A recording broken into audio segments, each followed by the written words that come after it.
Champions trophy में पाक भारत टाकरा, भारत ने पाकिस्तान को हरा दिया। कौमी टीम खेल के तीनों शोबों में नाकाम रही। भारतीयों ने मैच की इब्तिदा से ही दबाव बरकरार रखा। पाकिस्तान टीम की फतह, ट्रैक पर वापसी ना हो सकी। न्यूजीलैंड से हारने वाली रिजवान 11 भारतीयों के लिए भी तड़ने वाला साबित हुई।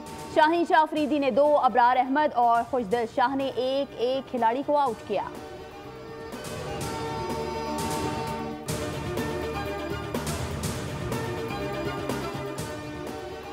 अमन के दुश्मनों के खिलाफ पाक फौज बरसरे पैकार। सिक्योरिटी फोर्सेस की डीआई खान में 2 अलहदा कार्रवाइयां। ISPR के मुताबिक मजमूई तौर पर 7 दहशतगर्द मारे गए। दराबन में ऑपरेशन के दौरान 4 खारजी दहशतगर्द मारे गए। मुड्डी के इलाके में 1 और मुकाबले में 3 खवारिज जहानू वासिल हुए। दहशतगर्दों के कब्जे से बड़ी तादाद में हथियार और गोला बारूद बरामद हुआ।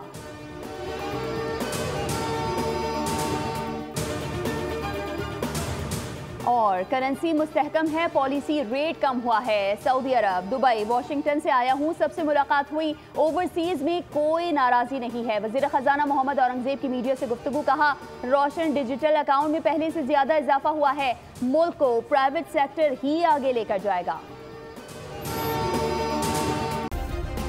सब्सक्राइब करें और बेल दबाएं ताकि कोई खबर रह न जाए।